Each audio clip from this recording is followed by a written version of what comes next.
Hello and welcome to May the Review Be With You. I am Joe. I'm Nick. And we're doing a fast one today because we're talking about Madam Web. And we've got a few quick points that we wanted to make on this movie before everyone is done talking about it, because I don't see this one sticking around in the conversation for very long. This movie is getting a lot of talk right now, but again, I don't think that talk is going to last very long because the majority of the conversation has been, we are not happy with what we saw. Nick, how you doing? You just saw Madam Web today. Yeah, I did. I'm coming off of I walked out of the theater 2 hours ago, so it's pretty fresh. The nice thing about walking into a theater with extremely low expectations is it's really hard to break below that barrier. And so I actually don't think it was worse than I was expecting, just because the reviews had been pretty terrible and a lot of the talk online has not been great, which means probably in the next 4 or 5 days, no one's really going to be talking about it anymore, which is fine. I found it adequately not good, and on par with how bad I was expecting it to be. Although I did enjoy parts. I think that the Flash was still worse in my mind. I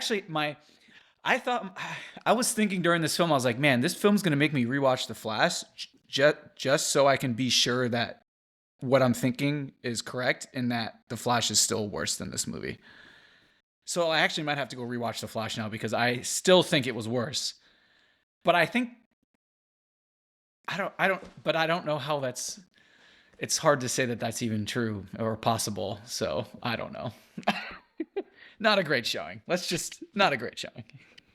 No, I actually had a very similar reaction to you because so walking into Madam Web, there was a lot of negative buzz about this movie, and one of the things that I had heard about it is that it is a boring film.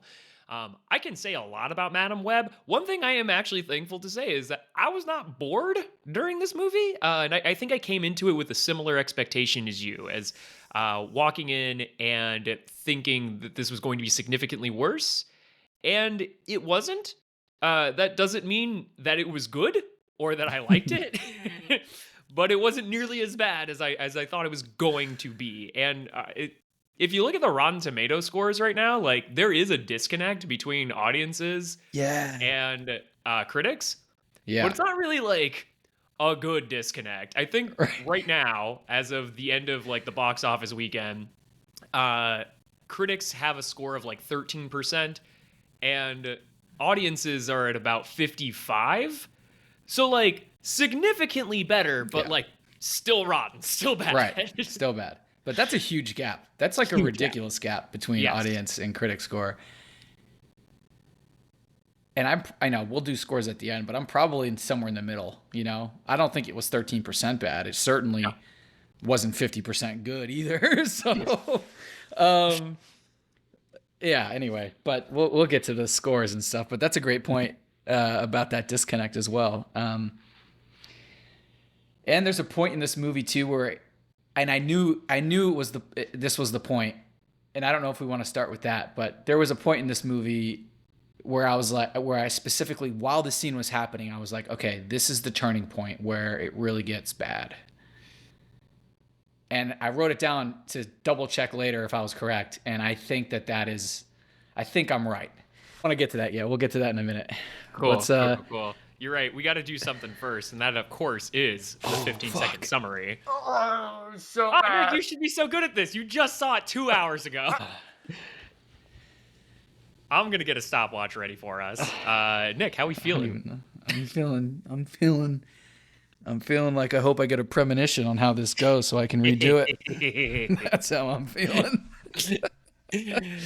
Alrighty. So for those who don't know, Nick has 15 seconds to summarize the entirety of this movie the best that he can. And I'll give him a grade at the end on how he did. So Nick, you ready to go? Yeah. All right, let's do it. On 3, 2, 1, go. 3, 2, 1, go. Madam Web is a paramedic who falls into the water and almost dies and gets premonition powers that she was passed on to from her mother from the Amazon jungle. And she uses those powers to see the future to then change the present that she is in. And she has to save 3 girls. Stop. Blah, blah, Stop. blah, blah, blah, blah, blah.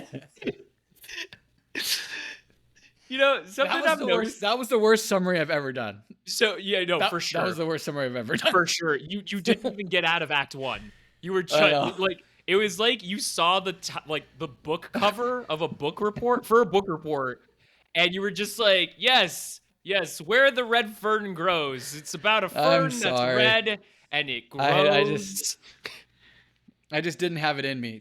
Part of me was thinking I should just stop doing the summary and just say, don't go see the movie instead of doing a summary. Would you say that to somebody? Would you like legitimately like don't watch the movie, or would you say like don't pay for the movie? Well, I mean, it's 2 hours, so technically you might not be paying with it in cash, but you are paying with it for your time. So I guess it depends on the person I'm talking to. Yeah, I don't know. I think that if you have superhero fever like we do and it's free, why not? But if you're like, if you haven't seen the last 3 or 4 superhero films, then like just don't waste your time. Basically. Does that make sense?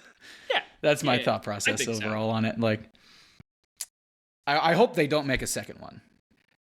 I can't imagine that they will, but like, hey, we got as far as making a Madam Web movie. Maybe I'm wrong. But before we move on, I do have to grade you because you did forget to do that last time. That was so bad. Nick, you know, it's a bad movie, so like, I don't want to give you a bad score because like, screw this. But like, also, the assignment was summarize the movie, and I'm sorry, you didn't really get past the book cover. Blah, so blah. I'm giving you a D- on this one, which I think is my lowest grade I've given you. Yeah, I mean, it's definitely the worst summary I've ever done. Usually, I'm pretty good at these. You are usually pretty good at these. Yeah. I don't think I've fully like decompressed from the movie yet. That's probably part of the issue. I've not done a full debrief. That's what this episode is for. So. Yeah, that's true. We're gonna walk you through the emotions. Anyway, how do you want to tackle this? We've got 20 minutes left of this. Like we're doing 22 more minutes of this, and then we're moving on. So there's a timer on this episode. Yeah, since we're trying to keep this one brief and quick, I think we can just go into let's start with what didn't work, what did not work for us, right? And then we'll jump into toward the end here anything redeeming about the movie. Great. Yeah. All right. I would love it if you would start. Sure. Okay. Something that did not work for me in this movie: the concept of a Madam Web movie. It's a bad concept. Jesus Christ. So real quick on this. Okay, so real quick. Here comes a 5-minute rant. Okay, so I don't know how many people are familiar with this character. This character, to my knowledge, like their mainstream introduction was through the 90s Spider-Man cartoon, in which she is voiced by, fun fact, Joan Lee, who was the wife of Stan Lee, which is super cool.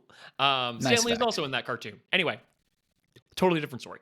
Madam Web is, you know, a future teller, right? She's a precog, right? So she works best as a supporting character, not really like someone who has enough weight to like move their own narrative. Like, I'm not saying it's impossible, but like just the very like value of the character, it's a bit weird to like center this entire movie around her. I don't know.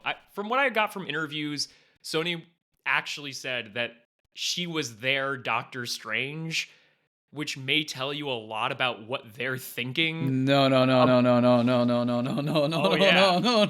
please. Oh yeah, please. We don't need it. They have plans. I think they're gonna, because they just keep doing stuff like this, right? Like Morbius. Later this year, we're getting Kraven the Hunter, and like I'm a big Spider-Man fan. There are a lot of big Spider-Man fans out there. I don't know anyone who is craving these movies. I think that like if they did them better, it would be okay, right? Like, but like there's something to be said for like who the person that wrote this film. They also wrote Morbius, excuse me, Morbius, yes. Morbius, and a couple others that have just done so poorly, right? It's just like, why do you keep hiring the same people who like clearly the audience doesn't like what they're doing, right? Like the critics and the audiences are like not liking films from the person who did the writing on this. It's just like why do you keep hiring them? There's got to be other writers in the world who like have other takes and other stories that can be told better that are going to connect more with audiences. Like this was just not, it just wasn't there. And it was boring many times too. Like there were times that was like, okay, there's action going on. It's at least like exciting or whatever, but there were also boring moments or just in general moments where you're just like, okay, like guess I'll take my phone out in the theater real quick while this scene's going on. Like, you know, like I shouldn't do that. I almost brought my Nintendo Switch with me because I was like, I have a feeling I'm going to be really bored during this. I couldn't actually do it though. I was like, I can't be that disrespectful during a movie. Like, why even bother going if that's what you're going to do? Right. Exactly. But I considered it. Yeah. I don't know. It's just, I don't even remember what the point we were making because I just went on a second rant from wherever you were. But like, mostly that if Sony is going to commit to these like fringe characters, like at least create a competent script, right? Right. And you're right. I mean, that's something that's been consistent with these two movies, right? And it's from what I've understood from interviews with like Dakota Johnson, there were a lot of different redrafts of this script. So it seems like whatever the final product that we got, it's not what was originally intended. And like you can tell too. I mean, like a lot of the themes in this movie are like clashing around. There's so much retroactive added lines, like a lot of dubbing. Like, oh my god. Oh my god, half the movie is that. This is a huge problem. This is a huge problem. So I tried not to read too much about Madam Web over the last couple of days because we hadn't seen it yet. And I was like, okay. So like I hadn't read anything about the dubbing. I noticed like in the first 30 to 45 minutes, I was like, wait, are they overdubbing Ezekiel's voice? And then I started looking and I was like, holy shit, the whole thing is dubbed. Like his lips are not moving at like any of the scenes. And whenever he is talking, we're being very conscious to not put him on screen when he's talking. I'm like, what the fuck is going on? And then, of course, I looked it up afterwards, and I'm like, okay, yeah, I wasn't crazy. They totally redubbed his voice after filming, and it is obvious. Like, I am sitting in a theater, and it is an obvious overdub for the whole film. I was like, how is this the product that you were putting in theaters and letting people pay for? It's unbelievable. Like, people should actually be pissed that they're paying money to go see a film that was literally just overdubbed because whatever they did originally just didn't work. Right. Like, it doesn't feel like it is a movie that, like you said, like it's made ready for theaters. Like this feels like a draft of a movie. Right. It's like, this is the movie you show the actors so they can kind of have an idea of what they're supposed to do. And then you got to go actually film it, like, you know, with the words correct. But no, we get overdubbed. Unbelievable.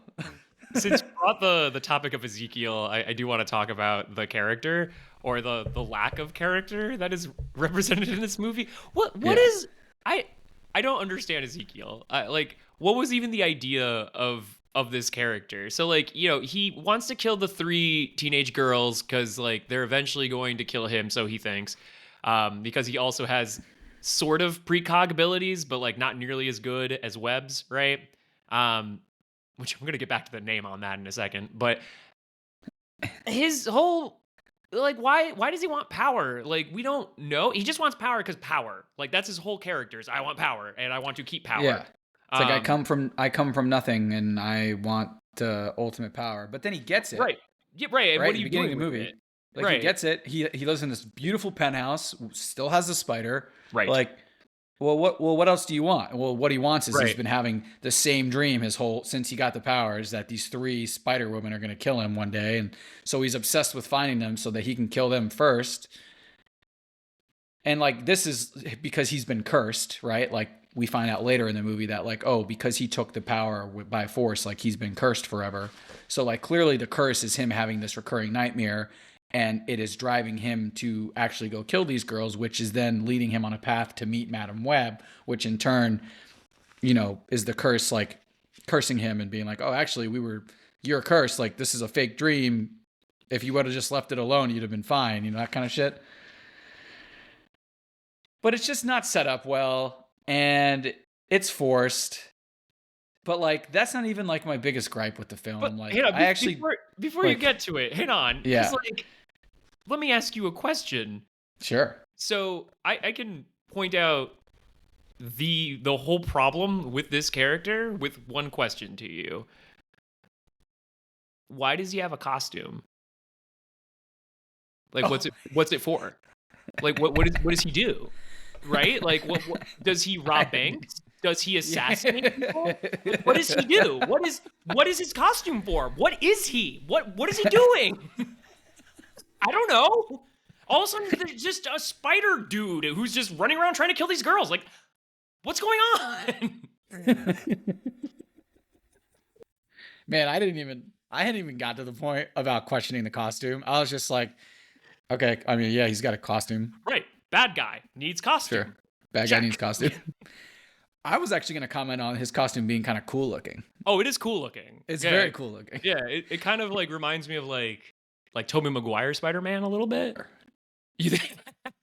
I was thinking specifically because of like his eyes. Yeah, There's something about like his yeah. eyes that were very like Maguire. I just love the dark features on the Spider-Man suit. Yeah. We don't get that very much. So like that, No, it's a cool suit. It's a sick suit. What's cooler, Ezekiel's suit or Tobey Maguire's Venom suit? I can't even picture Tobey Maguire's Venom suit. It's been so long since I've seen it. It's because it's bland. It's not very exciting. That's why you can't picture it. Okay. Well, there you go. Well, then Ezekiel. Listen, you can't talk to me about Spider-Man 3 from Tobey Maguire, okay? Like, that movie doesn't exist in my brain. It's for mental health purposes, okay? Which movie would you rather watch, Madam Web or Spider-Man 3? On it, Madam Web. Really? Oh man. Oh no, I would much rather watch Spider-Man 3. Have you when's the last time you watched Spider-Man 3? Because it has been like an actual decade since I've probably seen that movie. Well, you need to go hit play on that movie, because that scene, that movie opens with like the scene where like Mary Jane's like at the theater and like Peter's sitting there watching her. It's bad. Yeah. The last time I tried to watch that movie was maybe 6 months ago, because I hadn't watched it in like a decade. I shut it off 2 minutes into that scene. That's how terrible that movie is. But I would actually rather watch Madam Web than Tobey Maguire Spider-Man 3. I am dead serious. See, I can't say that because here's the thing. As bloated as that movie is, as ridiculous as that movie is, there is a coherent plot. Most of the characters have motivations that exist. I don't know if they make sense, but they exist. And you know what? I'll summarize it with this. Topher Grace, he's our bad guy with a very similar suit to Ezekiel, right? The Venom suit. He states his motivation. He just likes to be bad. He says that at one point, right? I just like to be bad. Like, all right, at least it's motivation. I understand where this bland, boring character's coming from. We'll have to revisit this topic when you try to rewatch Spider-Man 3, I think. But also, I don't know if I could get through Madam Web again. Like, if I put it on for 5 more minutes from the beginning, I might have the same reaction. So I don't know. That's probably unfair to Tobey Maguire, but I don't care at the moment. I'm, anyway. Where were we? Joe, we only have 7 minutes left. No, we didn't start until the 6th minute of this recording. Okay. Yeah. Right. Well, we have 13 minutes left then. Yeah. So, all right. Honestly, forgot what we were. What were we talking? Like we're on the Ezekiel part. His suit is cool. Talking about Ezekiel. I like the costume design. I like the costume design of the what is their name? The people in the Amazon. Oh, La Arañas. Like, I really liked their costume design too. That was really cool. I like the whole set when they're in that pool. like that whole little world, I wish they would have expanded on that lore a little bit more, because that was probably one of the more interesting parts of the movie for me, was like that whole lore. Plus, if they would have expanded on it a little bit better, I might have not have thought that the end of the movie, when she like, basically is in three places at once. So I maybe wouldn't have thought that was as ridiculous as it was if they would have maybe expanded on the lore a little bit more about the spider and the powers, but they didn't. So when that happened at the end, I was like, sure, why not? Okay, Sony, just go right ahead. So stupid. So I do want to make a comment here on the acting in this movie. I can't tell if it's because of poor editing choices, they were poor casting choices, they were bad line reads, or it's bad acting. I don't know, but for some reason, most of this movie feels like everyone's first time acting ever. That's all I really have to say on it. It's just like, it just feels bad, with the exception of, and I forgot about this character until just now, with the exception of Adam Scott playing Uncle Ben. He's the only like redeeming part of this movie, but like also at the same time, I'm like, why is he even in this movie? Why is Adam Scott in this movie? And like why is Ben Parker in this movie? Yeah, it was super random to see him in this film. Like, but I actually liked him and Dakota's on-screen chemistry, like in the beginning, before Me too. Before she like, and actually throughout the film, because obviously he shows up a little bit later, but they actually had really good on-screen chemistry, and like the dryness of their humor towards each other, like with those characters, actually, like I thought that was fun. Like I enjoyed that. The problem is, like,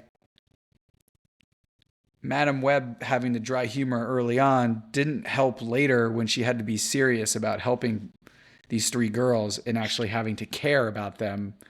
And I don't know, they try setting it up like right at the beginning, and when she gets the drawing from the girl whose mom she just saved, and then she like ends up, instead of, she's talking about throwing it away, but she ends up keeping it and putting it in this box. It's like, okay, they're trying to show that she's kind of getting a heart, and then eventually she works her way into like wanting to save these three girls later.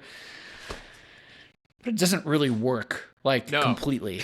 It doesn't work completely. Like her being, it's forced.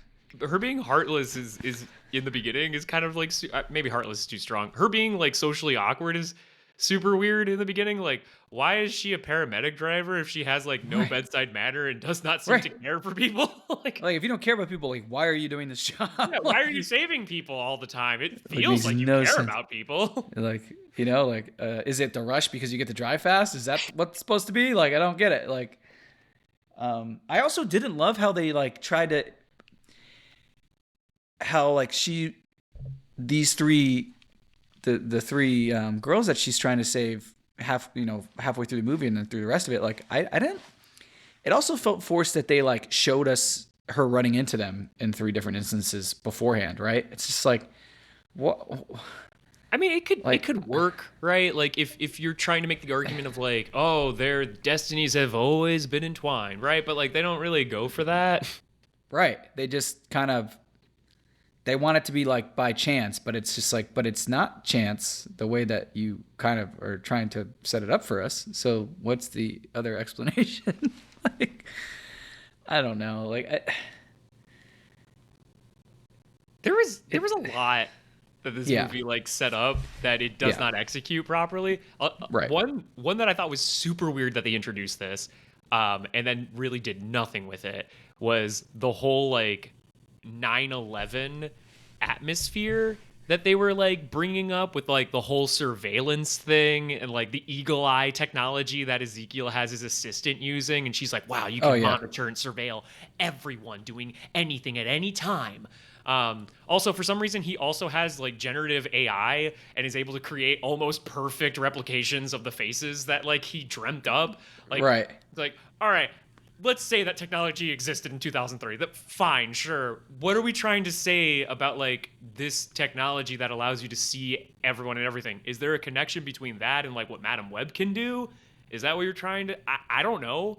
Like maybe if they were doing something like Minority Report, right, where like he's able to predict what people are going to do with that technology, like that could have been cool, but they don't do anything with it. It's just a useless theme. Yeah, they used they needed it so that like he could show up at the right time. whenever they show their face. Like it was like it's like purposely put in the movie because they were too lazy to think of another way to write in how is he going to find them. You know, like that's it. Like we'll just make sure he figures out a way to get some like super secret technology where he can just like find anyone. It's like, okay, yeah, well then of course then right. Not everyone. He can't find Dakota Johnson. He can't find Webb for some reason, even though she took an airplane to South America. I repeat, she left the country. She got into an airport where there are cameras everywhere, and he could not find her. I mean, that's as big of a plot hole as you can get. Right? I mean, like... That's why the technology existed, for the airports. Yeah, right. No, exactly. So, that's a huge plot hole. I mean, honestly, there's nothing else to talk about after that. We can just end the episode because it's so ridiculous. Before we do, there are two things. No, there are. Yeah. There are two quick things I wanted to bring up. The first one being, why? So don't get me wrong. I know that it's the character's name. Why is the title of this movie Madam Web? No one ever calls her Madam at any given point. Like at any given point, does anyone ever say anything even remote? She doesn't refer to herself that way. Like the character of Madam Web is not in this movie. She's not. I mean, she is, but she's not. You know what I mean? Like she's never actually dubbed. Right. It's a great point. We only see the Madam Web at the very end. Right. You know, which... So obviously the character Madam Web in the comics is in a wheelchair and blind. But that they made her blind and in a wheelchair in the film did not come through on screen. After she gets her life saved with CPR from the three girls who she taught CPR to 30 minutes before, by the way, which was okay, Sony. That was another moment where I was like, okay, Sony, yeah, sure. Bring back the CPR training so that they actually save her life and she's the one who trained them to do it. Yeah, blah, blah, blah. Very sweet moment. Totally unimaginative. But anyway. I mean, and then she opens her eyes and she's like, okay, well, she's now blind somehow, probably from the flaming fireball that came through the water, I guess. But then at the end, she's in a wheelchair. I'm like, okay, I guess she's also lost the use of her legs, which they didn't show us at all. We just found that out at the end. All of a sudden, she's also in a wheelchair. Okay, sure. You know, if you didn't know Madam Web's character before, you're like, wait, why is she in a wheelchair also? You know, the climax is the climax is such a bum rush that I forgot to even question why she's paralyzed. Yeah. I forgot they didn't actually show us why. They didn't show us why. Okay, she fell from a very high height into the water. But they didn't really show us the depth of the fall. And based on all of her powers beforehand, it would have been totally reasonable for it to not relate into her being handicapped. So it wasn't clear at all. It was just oh yeah, we forgot she's handicapped in the comics. So we actually, she needs to be in a wheelchair in this scene too. It's they were it's the director was on set and was like, oh wait, shit, we forgot. You're also supposed to be handicapped. We need to put you in a wheelchair for this last scene. Just so we're on point with the comics. And it's it doesn't matter that we forgot to show how. It's what do we So my one note about the whole portrayal at the end with her and she's talking to the Trinity, the Spider-Woman Trinity, right? Yeah. Which that would be a cool title for a movie, Spider-Woman Trinity.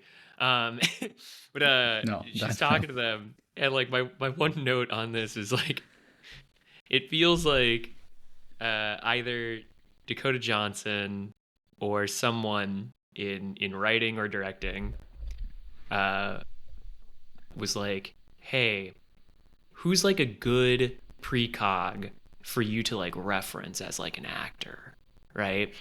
And everyone agreed You know what was the best part of Game of Thrones? When Bran Stark no longer had a personality at the end of the show. That's who you should try to be. You should try and sound as like airy as possible and just like have no personality whatsoever. Now, for the record, you're also in a wheelchair, so you're just Bran Stark. Yeah. Madam Web's actually just a three-eyed raven, in case you guys didn't know. Right. The only thing I was missing was her saying, I'm the three-eyed raven now. I'm the three-eyed spider. And like, actually, Webb, spiders have many more eyes than three. Don't know how to count. No, but three, please. I'll take three. Three is a good but number. There's three of you, and I have three eyes. Get out of here. Yeah, like, I didn't hate some of the acting. I honestly, I think it's more about the writing and the editing than the acting. I mean, the acting wasn't great, and I think that specifically for the Spider Trinity, I thought that it was mostly uninspired and just they were just kind of there, and they had some lines, but we didn't get enough. The movie. I can't believe I'm saying this. The movie wasn't long enough to be able to give us more origin stories for these extra characters, for these other three characters that are super important to like the whole aspect of the movie. We get one scene where they're all talking about how all their parents aren't around for various reasons. But that scene is nowhere near enough to like understand these characters. And it's just like a throw-in. This movie is like 70% throw-in scenes, so that it can explain the 30% of stuff that happens, but it only explains 10%. Like, it's just not good. It's just not good. It's like they filmed the whole thing and realized that it wasn't good, and then they had to do overdubs and reshoots, or not even reshoots, but more editing to try to make it manageable. And it's just like, I don't know. It's just like it's a little annoying that this is the product that the studio is going to put out. It's just like you guys, like be better. Like there's tons of like really talented people in the world, and this is the product that they put out. It's like really disheartening. It's like so ridiculous. I do want to be like super clear about something, and it's we obviously do not like this movie, right? It was not very good, but right. There are a lot of people like on the internet. I use the word a lot. I don't know how many there are, but they're loud. These people are allowed, who will watch this movie or claim that they watched this movie and go on to say like, like Madam Web, like she's what's wrong with comic book movies today? Like Dakota Johnson ruined superhero movies, like. The whole like MCU crowd, like the people who don't want to see like women be in powerful positions on screen. And our issue with this movie has nothing to do with the feminine energy of this movie, which like I would prefer to see more of. Our issue with this movie is it's not very good. It's not. It's bad. It's bad script. It's bad directing. Yeah. It's bad editing. It's bad camera work. Why is the camera always moving all the time? I had a headache 5 minutes in. I was like, I'm gonna have to leave if it keeps doing this because like I'm not getting a headache today. Like, no, thank you, Sony. It was so very, bad. Very hectic camera work. So ridiculous. Like. Mm-hmm. And real quick, before we wrap this up, because now we're over time here. We're over our 30-minute mark for this friggin' movie. But the scene that I was mentioning earlier where I was like, this is the moment in the movie. Where, yes, please. Because the first like 45 minutes, I was like, okay, I don't hate this. I kind of like in like this, we're getting some backstory about what her life is like, before the precog powers, all this stuff, whatever. The first scene when they get to the forest after she has taken them off the train and saved their lives the first time and puts them all in a taxi, and they're in the taxi and they arrive in the forest and they're all standing there talking. When that scene happened in the theater, I was like, okay, this is the scene. This is the scene where the rest of this movie is going to be ridiculous and not make sense. And this is the moment where like the turning point happens, and it's just like it goes from it's enjoyable so far, not terrible, but this is where it gets like just to the point of no return. And I was right. That was essentially the moment in the film. Like I think that there's probably a lot of people who got to that forest scene And they're like, I don't understand what all the fuss is about online. So far, it's not good, but it's not like awful, And then the rest of the movie ensues, and that what happens. So that was my thought, and I think that after watching, after going through the rest of the film, when I look back, I was like, yeah, you know what? I think I was right about that. I think that's kind of the moment where it really just kind of takes a turn. Mm-hmm. I don't know if you had if that stood out to you at all, but to me it did. It does. But yeah, when all three like of the young protagonists are just forced to talk about their backstories for like no reason really, right, yeah, this is bad. This is not good. This is pretty bad. Oh, goodness. Is there, before we give our scores, just to end this on a positive note, is there anything in this movie that you did like? Any scene or any performance that really stands out to you? So, performance, I guess Adam Scott, I liked him a lot. That was cool. I don't think Dakota Johnson's performance is really that bad. I think that the rest of the cast was worse. So I think it made hers seem better. And I don't even think it's the cast's fault. I think it's just a writing problem. The Spider-Man suit was really cool. Ezekiel suit, rather, is really cool. The costume and set design for the Amazon area and the Amazon people, that stuff is really cool. That was well done. The joke at the very beginning when she's at the baby shower and you're supposed to write on like a ticket, like your favorite memory with your mother, and they pull hers out and it's blank. And the mother to be goes like, the mother to be is like, who wrote this? And Madam Web raises her hand and goes, me. And they're like, why is it blank? And she goes, my mother died in childbirth, to the mom who's getting ready to have a baby. Like, oh my God. Like that was fucking hilarious. I 100% agree with this. I wrote it down because it was so funny, because I was not expecting it. And it's just like, but that's the dry humor that the character had, at least at the beginning of the film.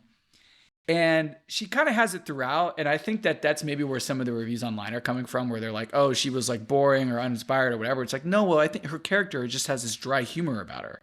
And I don't think a lot of people like probably understood that, maybe. Or at least it doesn't work on the back half of the film when things get more serious. It just doesn't translate. But early on, the dry humor in that particular scene, my God. Like, I was like, and then they did the scene again because that's when she was getting her premonitions. I'm like, we're watching this twice? We have to go through this twice? So the complaint I keep seeing is like, oh, she's not likable. Like there's nothing to latch onto, which I agree for the most part. Like there's really not a whole lot to like latch onto for her character. Because similar to Ezekiel, like what is her thing? Like what does she really want in life? But that scene, that worked for me. I was like, this is someone I would love to get to know, because that is hilarious. That is so messed up and so funny. I would love to get to know that person. Yeah, that was brutal. Yeah, so that's what stood out as far as like memorable, or maybe that I enjoyed or funny or whatever. And this was funny, but like for the wrong reason. When she crashes the ambulance through a brick wall on a different level than the street that they were on at the end, I was like, what? like ambulance through brick wall, not even on the same level as this. So, and it's fine. It's totally fine. Dude, she can give Vin Diesel a run for his money on most ridiculous like vehicular action scenes ever. But this is the problem. This is the problem with that scene, is that they didn't do anything else like that for any other part of the movie. And like, so it's like another turning point in the film, right? It's just like when you go watch a Fast and Furious movie, you know that you're just going to be watching ridiculous stunts that would never happen in real life, multiple times over, and you don't care because you're there to watch like a really ridiculous and awesome action movie with fast cars and just stupid shit going on. But like this movie, like it tries to kind of keep a level head and like make the action sequences more like, you know, real life, believable, I guess, for most of it, more action packed with just like a really strong guy. And then all of a sudden they're throwing an ambulance through a brick wall on from a second level somehow. And it's just like, okay, but this is like totally outside of the realm of what was possible based on what this film had set up before this scene happened. And now this is happening. I was just like, this is why. That's the problem with the scene, right? It's not that there was a brick. It's not. It's that it was in this movie, and up until that point, the movie didn't really introduce like crazy things like that happening. Tired of talking about Madam Web. We should wrap. I will be quick with my point of what I liked. The only scene that I really like appreciated was when she's going through her flashbacks or like the past, and she's able to have like a spiritual moment with her mother. And like actually like talking to her and saying like what you did worked like that. I actually got a little emotional at that scene, which I did not want to happen. I didn't want to give this movie anything. It was like, screw you, movie, you don't deserve it. But that scene was actually very sweet, and it did work. It was a nice scene. Yeah, I agree with you. That was a good scene. But again, that scene takes place back in the Amazon, and they're inside. You know, this is her being in that temple, I guess, if you will. And also, I'm just realizing another similarity to Minority Report in that scene, because she's in a pool having this memory, which is exactly what happens in Minority Report with the people who are predicting the future. They're in a pool. I wonder if we just kind of like hit the nail on the head. Like, if the original script for this movie was supposed to be like less Terminator 2 and like way more like Minority Report, they're like, what if we did Minority Report but we made it Madam Web? right. Which, like, you know, like with the bones of like the surveillance from like post 9/11, like it kind of feels like that was at least one of the scripts. One of the scripts was Minority Report.